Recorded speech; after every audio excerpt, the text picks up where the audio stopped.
ఈ ఉదయమున నీవు ఎవ్వరినీ కలుసుకొనక ముందు ప్రభువును కలుసుకో. నీవు ఎవ్వరినీ చూడకముందు ప్రభువును చూడు. నీవు ఎవ్వరితో మాట్లాడకముందు ప్రభువుతో మాట్లాడు. నీవు దేనిని వెదకకముందు ఆయన రాజ్యమును నీతిని వెదకు.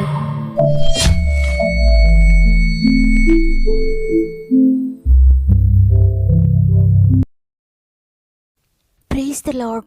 ఈ ఉదయకాలమున గాడ్ ఫస్ట్ అనే వాగ్దాన కార్యక్రమానికి మరి ఒకసారి హృదయపూర్వకంగా మిమ్మల్ని మీ కుటుంబాలను ప్రేమతో ఆహ్వానిస్తూ ప్రభు నామములో నా యొక్క ప్రత్యేకమైన శుభములు మీ అందరికీ తెలియజేస్తున్నాను. ప్రియ సహోదరి, ప్రియ సహోదరుడా, ఈ ఉదయాన్న మీరందరూ ఎలా ఉన్నారు? ప్రతిరోజు దేవుని వాక్యం ద్వారా మీరు బలపడుతున్నారని, ఆత్మీయంగా శారీరకంగా కూడా దేవుడు మిమ్మల్ని బలపరుస్తున్నారని తన మాట ద్వారా నేను నమ్ముతూ ఉన్నాను. మిమ్మల్ని అందరిని గురించి మేము ప్రార్థిస్తున్నాం.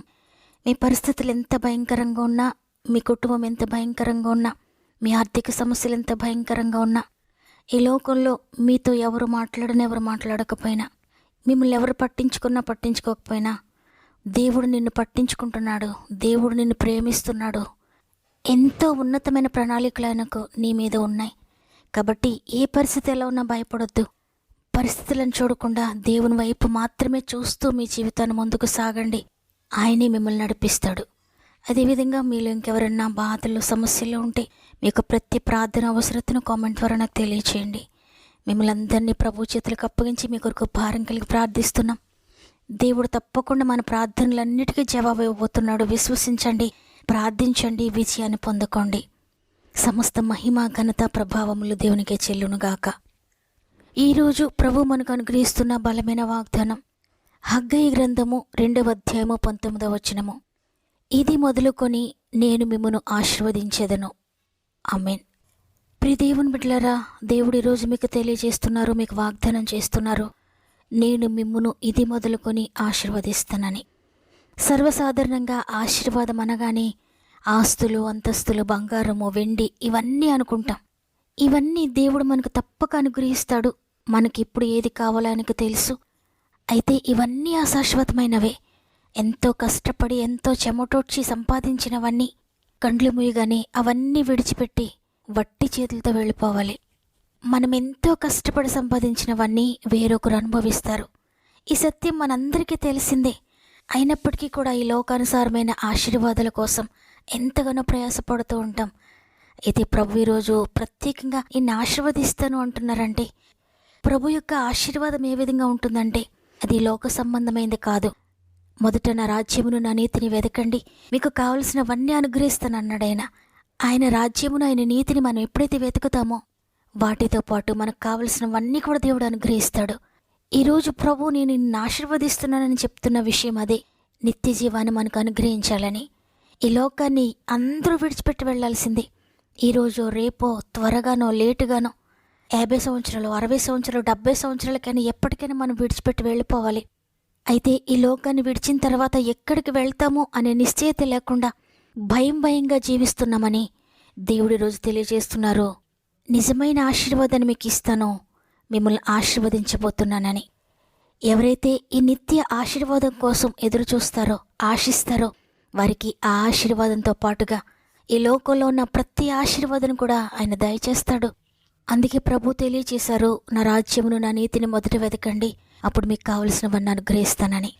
ఈరోజు ఈ మాటలు వింటున్న మీరు కేవలము శరీర ఆశీర్వాదాల కొరకే కాకుండా నిత్యమైన ఆశీర్వాదం నాకు కావాలయ్యా, నిత్య జీవం నాకు కావాలయ్యా, ఈ లోకం ఏ విధంగా నేను గడిచిపోతుంది, ఏ విధంగా నేను బ్రతికేస్తాం, కానీ ఈ లోకాన్ని విడిచిన తరువాత నాకు ఒక శాశ్వతమైన నివాసం కావాలి, శాశ్వతమైన ప్రదేశం నాకు కావాలయ్యా అని ఎంతమంది అయితే ఆశపడుతూ ఈ మాటలు వింటున్నారో వారి జీవితంలో ఇక్కడ నుండే ఆయన ఆశీర్వాదాన్ని ప్రారంభిస్తాడు. శరీరాన్ని ఆశీర్వదిస్తాడు, కుటుంబాన్ని ఆశీర్వదిస్తాడు, పాడి పంటలను ఆశీర్వదిస్తాడు, పొలం ఆశీర్వదిస్తాడు. మీరే ఆశీర్వాదం కావాలనుకుంటున్నారో వాటన్నిటిని కూడా నేను తప్పక దయచేస్తాడు. ఎవరైతే ధనము వెంట, ఆశీర్వాదం వెంట పరిగెత్తకుండా దేవుని వెంట పరిగెడతారో వారిని ఆశీర్వాదాలన్నీ వెంబడిస్తాయి. మీకేమున్నా లేకపోయినా, మీరు సంపాదించడానికి అర్హత ఉన్నా లేకపోయినా, మీకు జ్ఞానం ఉన్నా లేకపోయినా, ఏ సోర్సెస్ లేకపోయినా కూడా దేవుని వెంట మీరు పరిగెడితే ఆయనే చూసుకుంటాడు సోర్సెస్ అన్ని. దేవుని కొరకు నీ సమయాన్ని వెచ్చిస్తే నీ సమయాన్ని ఆశీర్వదిస్తాడు ఆయన. దేవుని కొరకు నీ బలాన్ని వెచ్చిస్తే నీ బలాన్ని ఆశీర్వదిస్తాడు. దేవుని కొరకు నీ ఆరోగ్యాన్ని వెచ్చిస్తే నీ ఆరోగ్యాన్ని ఆశీర్వదిస్తాడు దేవుడు. దేవుని కొరకు నీ ధనాన్ని వెచ్చిస్తే నీ ధనాన్ని ఆశీర్వదిస్తాడు. నీవు దేవుని కొరకు ఏది విత్తుతావో అది నూరంతలుగా పంట కోసుకుంటావు. ఒకవేళ ఇంతవరకు నీ జీవితంలో ఏ ఆశీర్వాదం లేకపోయినా, ఏ సంతోషం లేకపోయినా, అతి సామాన్యంగానే నీ దినాలన్నీ గడిచిపోతూ ఉన్నా, నీ పరిస్థితులన్నీ కూడా నీకు వ్యతిరేకంగా ఉన్నా, నీవు చేసే వ్యవసాయంలో నష్టం కలిగి ఉన్నా, ఉద్యోగంలో ఎలాంటి ఎదుగుదల లేకపోయినా, నీ ఆరోగ్య పరిస్థితులన్నీ మారిపోయి నువ్వు బలహీనుడివైపోయినా, ఏమీ చేయలేని స్థితిలో ఉన్నా, నీ బిడ్డల భవిష్యత్తు అంధకారంగా ఉన్నా, చదువులో వెనుకబడి ఏమీ చేయలేని స్థితిలో నీ బిడ్డలు ఉన్నా, నీ జీవితంలో నీ ప్రయత్నాలన్నీ విఫలమైపోయినా, కూలిపోయినా, నీ జీవితంలో అన్నీ అయిపోయినా, నీ ఆర్థిక స్థితి పాడైపోయినా, ఏ పరిస్థితి ఎలా ఉన్నా దేవుడు అవన్నీ చూడడు. కేవలం నీ మనస్సును, నీ హృదయాన్ని చూస్తున్నాడు. ఆయన నీ సమర్పణను చూస్తున్నాడు. నీ స్థితిగతులన్నీ మారిపోయినా ఆయన ఇది మొదలుకొని నిన్ను ఆశీర్వదించబోతున్నాడు. అది శారీరకంగానే కాదు, ఆత్మీయంగా కూడా. ఈ 19వ వచనమంతా మనం చదివితే అక్కడ దేవుడు సెలవిస్తున్నాడు, కొట్లలో ధాన్యం ఉన్నదా? ద్రాక్ష చెట్లేనను, అంజూరపు చెట్లేనను, దానిమ్మ చెట్లేనను, ఒలివ చెట్లేనను ఫలించకపోయిన కదా. అయితే ఇది మొదలుకొని నేను మిమ్మల్ని ఆశీర్వదించేదనని. ఏవి ఫలించలేదా? నీ కొట్లలో ఏమీ లేదా? నీ ఇంటిలో ఏమీ లేదా? నీ శరీరంలో బలము లేదా? నీ కుటుంబం పరిస్థితులు ఏమీ బాగలేవా? ఏ పరిస్థితులు ఎలా ఉన్నా నేను నిన్ను ఆశీర్వదిస్తాను. ఇంతవరకు నీ జీవితంలో అన్నీ ఫెయిల్ అవుతూ ఉన్నా, ఇది మొదలుకొని నువ్వు ఫెయిల్ అవ్వో, ఇది మొదలుకొని నువ్వు ఆశీర్వదించబడతావని ప్రభు సెలవిస్తున్నారు. చూడండి, హబక్కూకు గ్రంథము 3వ అధ్యాయము 17వ వచనం నుండి క్రిందికి చదివితే హబక్కూకు భక్తుడు చెప్తున్నాడు, అంజూరపు చెట్లు పూయకుండినను, ద్రాక్ష చెట్లు ఫలింపకపోయినను, ఒలివ చెట్లు కాపులేకయుండినను, చేనిలోని పైరు పంటకు రాకపోయినను, గొర్రెలు దొడ్డిలో లేకపోయినను, సాలలో పశువులు లేకపోయినను, నేను యెహోవా యందు ఆనందించేదను. నా రక్షణకర్తైన నా దేవుని యందు నేను సంతోషించేదను. ప్రభువగు యెహోవాయే నాకు బలము. ఆయన నా కాళ్లను లేడి కాళ్ల వలె చేయును. ఉన్నత స్థలముల మీద ఆయన నన్ను నడవ చేయును అని హబక్కూకు భక్తుడు దేవుని మాట ఉన్నది ఉన్నట్లుగా నమ్మాడు. అందుకే నాకేమీ లేకపోయినా పర్వాలేదు, నేనన్నిట్లో ఫెయిల్ అయిపోయినా పర్వాలేదు, నేను జీరోగా ఉన్నా పర్వాలేదు, నా ప్రభువే నాకు బలము, ఆయనే నాకు సహాయము, ఆయన నా కాళ్లను లేడి కాళ్ల వలె చేస్తాడు, ఉన్నత స్థలముల మీద నన్ను నడిపిస్తాడని ఎంతో ధైర్యంతో చెప్తున్నాడు. ఈరోజు ఈ మాటలు వింటున్న మీరు కూడా, ఒకవేళ మీ పరిస్థితులు ఏ విధంగా ఉన్నా, ప్రస్తుత పరిస్థితి జీరోగా ఉన్నా, దేవుడు నిన్ను జీరో నుండి పైకి లేవనెత్తబోతున్నాడు. మొదట నీవు కొద్దిగా ఉన్నా, నీవు గనుక దేవునికి లోబడితే, ఆయన రాజ్యమును, ఆయన నీతిని నువ్వు మొదట వెతకడం ప్రారంభిస్తే, ఈ లోకాన్ని వెంబడించడం మాని దేవుని వెంబడించడం ప్రారంభిస్తే, ఆయన వెనుక నువ్వు నడిస్తే, ఇక ప్రతి ఆశీర్వాదము నిన్ను వెంబడిస్తుంది. నీకేది కావాలో అవన్నీ ఆటోమేటిక్గా నీకు అనుగ్రహించబడతా ఉంటాయి. నీవు అడగక ముందే నీకు అక్కరగా ఉన్నవేవో అన్నీ ఆయన దయచేస్తాడు. కాబట్టి ఈరోజు ఈ మాటలు వింటున్న ప్రియ దేవుని బిడ్డలారా, మనందరం కూడా చెప్తాం, అంజూరపు చెట్లు పోయకుండా పర్వాలేదయ్యా, ద్రాక్ష చెట్లు ఫలింపకపోయినా పర్వాలేదయ్యా, ఒలివ చెట్లు కాపులేకపోయినా పర్వాలేదయ్యా, చేనులో పైరు పండకపోయినా పర్వాలేదయ్యా, గొర్రెల దొడ్లో శాలలో పశువులు లేకపోయినా పర్వాలేదయ్యా, నీవు నాకుంటే చాలు, నేను నీ యందు ఆనందిస్తాను, నీవే నాకు బలమని హృదయపూర్వకంగా మనందరం కూడా దేవునికి తెలియచేద్దాం. హృదయంతరంగంలో నుండి ఒక్క నిమిషం ఆయనను ఘనపరుద్దాం. ప్రేమగల తండ్రి, నీకు వందనాలు. నీవు ఇచ్చిన మరి ఒక దినం బట్టి నీకు వందనాలు తండ్రి. ఈరోజు వాగ్దానం చేశారు, ఏది లేని పరిస్థితిలో నీవున్నా నేను నిన్ను ఆశీర్వదిస్తున్నాను, ఆత్మీయంగా ఆశీర్వదిస్తాను, అదేవిధంగా శారీరకంగా కూడా నేను ఆశీర్వదిస్తానని వాగ్దానం చేశారు తండ్రి. మీరు ఇచ్చిన వాగ్దానం బట్టి వందనాలు. ఎంతమంది వాగ్దానాన్ని విశ్వసించారో, హృదయపూర్వకంగా నమ్మి మోకరించారో ప్రార్థిస్తున్నారు.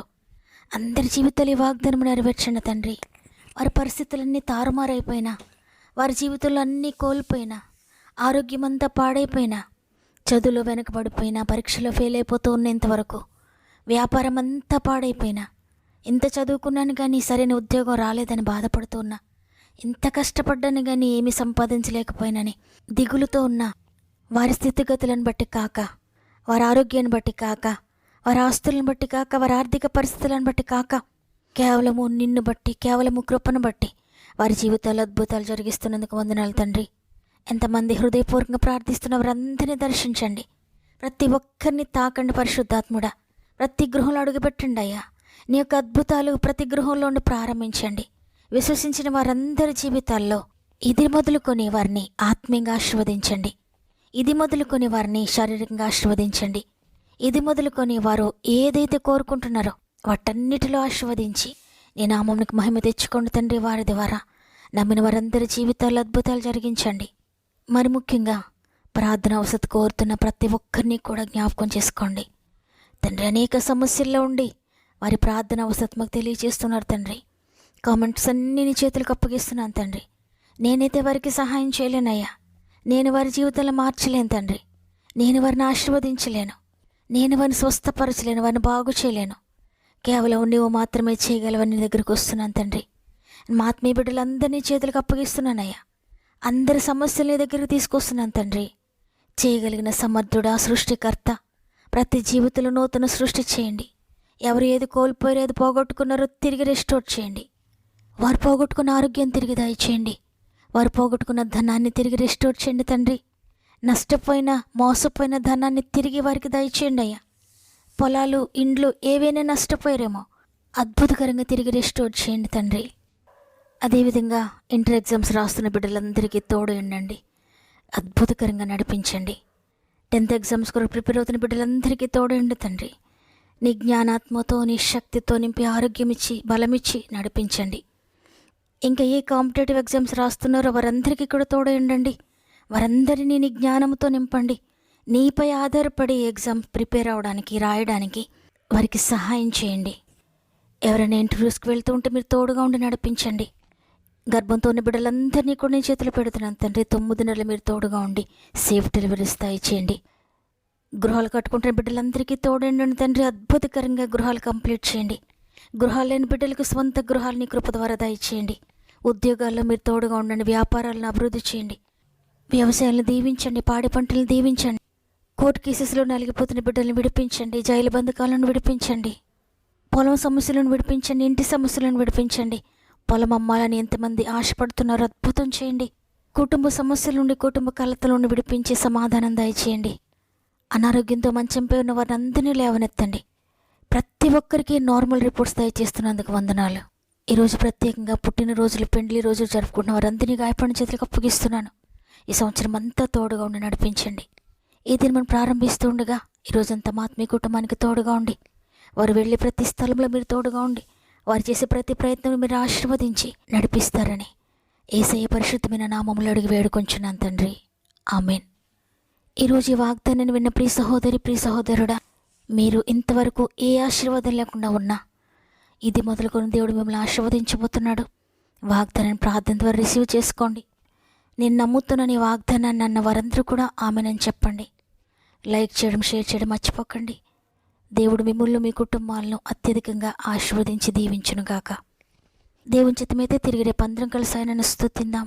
అంతవరకు ప్రభు మీకు, మీ కుటుంబాలకు తోడేండి నడిపించునుగాక. God bless.